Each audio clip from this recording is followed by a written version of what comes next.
Yapman, shunaqa davolayapman. Yo, noto'g'ri davolanyapsiz deyapman. Agarda siz to'g'ri davolanganingizda o'sha odamga boring. Menga sizga pulingiz ham qiziq emas. Prosta siz vaqtingizni, pulingizni sarflaysiz. Prosta xalqimiz bilmaydi va uni tushunishgacha bir-ikki borib boshi urilishi kerakda, keyin bizga kelish kerakda. Tushunyapsizmi? O'sha maqsadda video ham qilyapti. Assalomu alaykum hammaga, yaxshimisizlar, charchaymsizlarmi? Meni ismim Shohrux. Bugungi mavzuyimiz grijadan siz noto'g'ri davolanib qo'ymasligingiz uchun grijada to'g'ri davolaning degan mavzu bilan boshlab olamiz. Xalqimiz oxir vaqtlar ko'p adashib qolyapti. Chunki aslida xalqimizni ayb deb bilmayman bu yerda. Ayrim insonlar bilmayman, maqsadlarini bilmayman to'g'risi. Pul topishmi, boshqa narsa qilishmi? Har xil bir o'zlari yaqinda o'ylab topgan metodlarni go'yoki tabobat deb odamlarni grijadan davolashni boshlab yuborishdi. To'g'ri, men tabobatga qarshi emasman, chunki Ibn Sino tabobatdan chiqqan insonlar va bu insonga prosta men ta'zim qilaman. Lekin bu xalat kelgandan keyin odamlarni unaqa aldab tashlash kerak emas. Agar odamlar aldaydigan bo'lsa, bunaqa odamlar xalatni yechib qo'yish kerak. Aynan o'zim grijada davolash uchun O'zbekistonda почти qaysi metod bo'lsa, borib hammasida aylanib chiqqanman. Borganman, shogird tushganman, nima qilsam bo'ladi, nima qilsam to'g'ri davolayman. Maqsad nima bo'lgan? Inshaalloh maqsad xalqqa yordam berish. Chunki ko'rardim, odamlar kelardi, joni achib yaxshi bo'lmasdi. Ya'ni yaxshi bo'lmasdi deganda qanaqa ma'noda aytyapmanki, hammasi ham yaxshi bo'lib ketmasdi. Va ichimda shunaqa niyat paydo bo'lganki, xalqimizga shu xudo xohlasa shu grijani o'rganaman va xalqimizga yordam beraman. Va mana shu maqsad yo'li va mana shu maqsad bilan yo'lga chiqqanman va O'zbekistonda nima bo'lsa oldin hammaga borib ko'rganman. Hijoma bo'lsa ham, boshqasi bo'lsa ham, даже endi men bilmaganman, qarsillati bilan uradi-ku. Ularga ham borganman. Lekin Xudoga shukr qilaman, Alloh taolo o'shanda qaytarib qo'ygan meni. Chunki u payt men bilmaganman. U payt men o'zim ham yosh bo'lganman. Bu narsa qanchalik to'g'ri noto'g'riligini bilmaganman. Va keyin tushunib yetganman. Bitta narsani bilishinglarni xohlardim. Grija hech qachon bir kunda tuzalib qolmaydi. Bitta usuli bor. Operatsiya bilan. Ya'ni endoskop bilan kiradi. Grija olib tashlaydi. Grija olib tashlaganda ham, misol uchun межпозвоночный disk bo'ladi-da. Tushunyapsizlar? Va fibrozin kalsiy bo'ladi. Va sizlar tushunishinglar ichida quyuq narsa bo'ladi.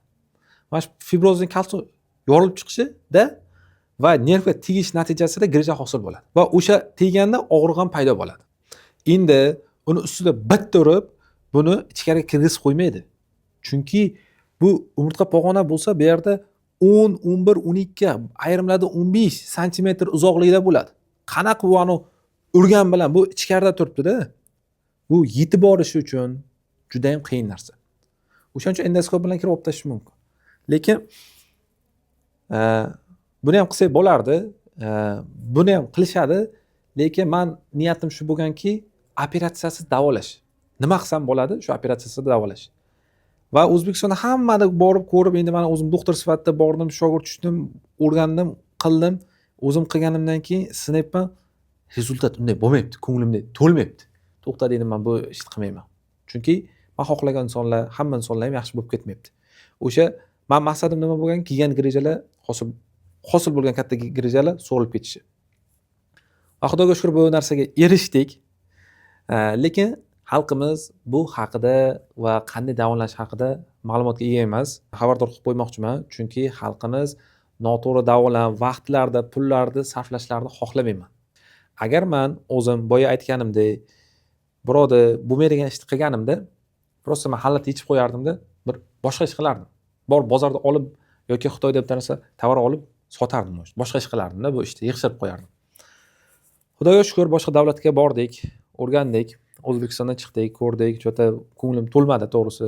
Boshqa davlatlarga bordik va ularda xursand bo'lgan narsam, ular ilmi bilan juda ham yaxshi bo'lishar ekan. Bizda endi hamma ham demayman-ku, lekin ayrim insonlar bo'lishmagan bizda ham. Alloh taolo undan ham 100 barobar yuqori ilmlarga olib borib qo'ydi Alloh taolo. Chunki niyat to'g'ri bo'lsa, o'shanga yetib borar ekansiz. Va biz bordik, o'rgandik. O'rganganimizdan keyin natijalar ko'rdik. Aynan mana shu metodlar bilan 2,5 santimetrlik hatto grijalar so'rilganini ko'rdik. Va bundan juda ham xursand bo'ldik va shu metodlarni o'rgandik. Xudo xohlasa mana O'zbekistonda qilib kelyapmiz. Lekin hamma ham bu metodni bilmaydi. Biz endi doktor biz, Xudoga shukr, tabibmi, doktor menga farqi yo'q aslida. Kim bo'lsa ham inson bo'lsin, qadriyati bo'lsin va xalqqa foydasi tegib to'g'ri davolansin. Ya'ni aldamasdan, o'sha pulni olmasa, u pulni baribir boshqa yo'l bilan ham topsa bo'ladi. Mavzuyimizga qaytamiz. Mavzuyimiz grijani to'g'ri davolash haqida edi. Siz grijani qanaqa qilib to'g'ri davolanishingiz kerak, men sizga ketma-ket tushuntirib beraman. Grijada bir kunda xalos qilib qo'yaman deb video qilish kerak emas. Boya aytgan yo'lim bitta operatsiya bilan bir kunda xalos bo'lmoqchi bo'lsa, lekin u ham men fikrim o'sha grijani iloji bo'lsa ichkariga so'rdirish kerak-da. Chunki u grijani olib tashlagandan keyin mesh pozonoch disk bor-ku, mana amortizatsiya vazifasida o'taydi. O'sha pastga yo'g'ib ketaveradi-da. Tushunasizmi? Va suyaklar o'tkirlashib ketaveradi. Bu aslida bunchalik ham yaxshi emas. Endi ayrim joylarda endi bo'ladi, operatsiyaga ham boriladi. To'g'ri davolanish qanaqa bo'ladi? Operatsiyasiz to'g'ri davolanish fizioterapiya bilan bo'ladi. To'g'ri, siz fizioterapiya olgansiz, lekin sizda natija bo'lmagan. Buni tushuntirib beraman. Nimaga sizda natija bo'lmagan? Chunki birinchi o'rinda bizda hali fizioterapiya bunaqa apparatlar juda ham qimmat apparat turadi. Ular to'g'risi aytaman, lazer apparati 500 million, 600 million juda ham qimmat bo'ladi. Uni hamma ham olmaydi. U ko'p emas ham va unaqa u grija davolash uchun unaqa apparatlardan bir 4 ta, 5 ta, 6 ta apparatlar kerak bo'ladi. Va bu qimmatroq narsa va hamma ham bormaydi. Men o'ylayman, o'shaning uchun ham qandaydir bir dorichalar qilib, nimadir chaqtirib, nimadir zaharni berib, yaqinda ham hozir bitta inson men sinab ko'rganman, как-то bo'lmagan shu nimadir zahrada, menimcha tushundinglar, nima zahradaligini. Borgan 6 kunda davolab qo'yaman, shuni qilasan, короче, yaxshi rezultat bo'lmagan odam kelyapti-da, yaxshi bo'lmagan hech nima. Bu narsalar aytishimdan maqsad sizlar adashib qolmanglar deyapman. Boshqa yo'lga borasizlar, hozir vaqtinglarni, pulinglarni ketkazasizlar, sizlar travmirov chiqib qo'yishi mumkin. O'shaning uchun sizlarga bunday qisqa aytib ketyapman. Mana bu narsalarga bormanglar, bu narsalarga bormanglar. Bunaqa zahar yoki chaqtirish, nimadir yoki urib qarsillatib tashlash, bunaqa narsalardan uzoq yuringlar. Qanaqa, men просто logически o'ylaylar-da, o'zinglar ham misol uchun logически o'ylasanglar, bu narsa javob oddiy, fizioterapiya bilan. Bu yerda misol uchun biz nima qilamiz misol uchun? Limfotrobka. Bir inson shu Izrael doktor bo'lganda, endi yerda ham shu kuchli doktorlar bor ekan. Izraelda limfotrobniy terapiya o'rgangan. U ya'ni o'sha limfa uzliga ukol qiladi. Bu maqsad nima? Misol uchun og'riq qoldirish maqsadida ham qilinadi. Va keyingi PRP terapiya. Odamni qonidan oladi va o'sha qonni olgandan keyin sentrifugadaga aylangandan keyin qondagi plazmani o'sha joyga jo'natadi, grija bor joyga jo'natiladi yoki oyoqda yemirishli bo'lsa o'sha yoqqa ham jo'natsa bo'ladi. Bu metod ana soch to'kilishda ham qiladi. Misol uchun insulin shpriska tortib oladida, jo'natib chiqadi. Bu ikkinchi metod. Mana limfotropka, PRP terapiya, keyin magnit. Magnit bu og'riqlarni oldini oladi. Mushaklarda o'sha spazm bo'lib qoladi, nerv qisib qo'yadi. O'shani oldini oladi. Bu magnit. Keyingisi udarnovolnoye terapiya qilinadi. Oltinchisi вытяжение. Вытяжение ham sekin-sekin qilish kerak. Uni travmirov chiqib qo'yishi mumkin. Birinchi kun kelgan bemorda tam cho'zib, qattiq tortib tashlasa, u travmirov chiqib qoladi. Va yettinchisi высокоинтенсивный lazer bor, низкоинтенсивный lazer bor. No, lazer. Nima qilib beradi? Qo'ynalishni o'sha yerda yaxshilab beradi-da, achchiq tog'ib beradi.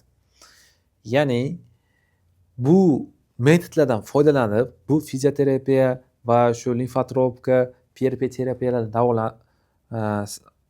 bular orqali davolanish kerak. Mana shu to'g'ri yo'l.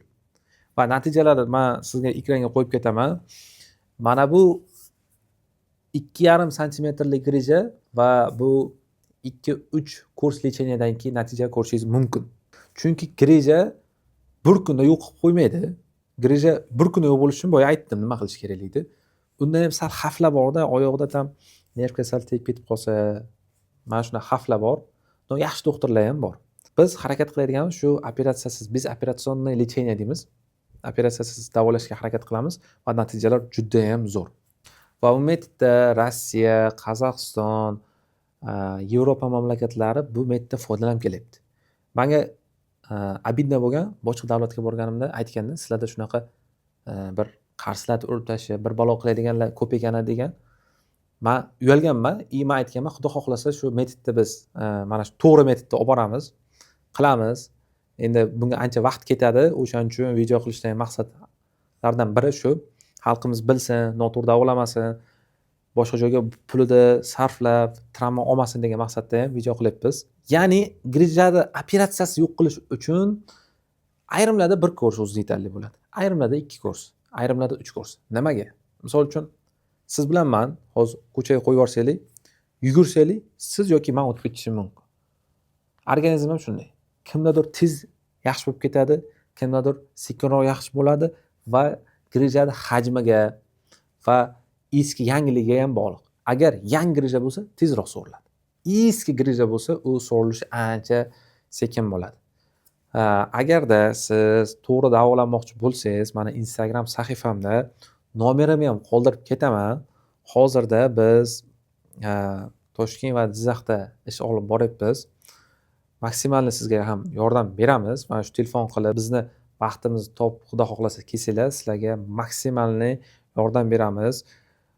Shunaqa insonlar, ya'ni to'g'ri davolaydigan insonlar xalqimiz ichida ko'paysin, insofli doktorlar ko'paysin. Agar sizda ham grija bo'lsa, tezroq sog'ayib ketishda maslahat beraman.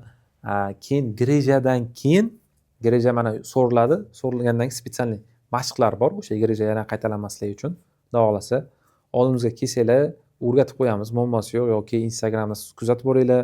Biz har doim foydali ma'lumotlar xalqimizga ulashib boramiz. Faqat menda bitta maqsad bor. Grijadan tashqari boshqa foydali ma'lumotlarni aytib turaman. Chunki nimaga faqat grija gapirmaysan deyishadi? Chunki menda maqsad xalqqa yordam berish. Xalqni pulini olish emas. Chunki u pulni olib qayerga o'kitaman misol uchun. Shuncha odamlar o'lib ketgan, men o'ylayman, Alloh taolo bildirib qo'ydi va hozir shu yo'lda chiqqanmiz. Men agar kerak bo'lsam, nomer qoldirib ketaman. Ya'ni o'sha Instagramda nomercha qoldirib ketaman. Mana Xudo xolasa iltimos qilamiz, montajyorlarimiz qo'yib ketishadi. Obuna bo'lib qo'yishni unutmang. YouTube'ga ham, Instagramga ham, Telegramga ham obuna bo'lib qo'ying, chunki u yerga natijalarimizni tashlab boramiz. Sog' bo'linglar, salomat bo'linglar. Grijadan davolanishga boshqa odamlarga mayli boringlar, menga kelinglar demoqchi emasman. Boringlar. Menga boya Abidda oldin bitta inson bilan gaplashdim. Telefonda gaplashyapman, shuna davolayapman. Yo'q, noto'g'ri davolanyapsiz deyapman. Agarda siz to'g'ri davolanganingizda o'sha odamga boring. Menga sizga pulingiz ham qiziq emas. Prosta siz vaqtingizni, pulingizni sarflaysiz. Prosta xalqimiz bilmaydi va uni tushunishgacha bir-ikki borib boshi urilish kerakda, keyin bizga kelish kerakda. Tushunyapsizmi? O'sha maqsadda video ham qilinyapti. O'shanga har xil joylarga borib adashib qolmanglar, vaqtinglarni, pulinglarni sarflamanglar. Sog' bo'linglar, salomat bo'linglar. Xudo xolasa keyingi videolarda ko'rishguncha salomat bo'linglar.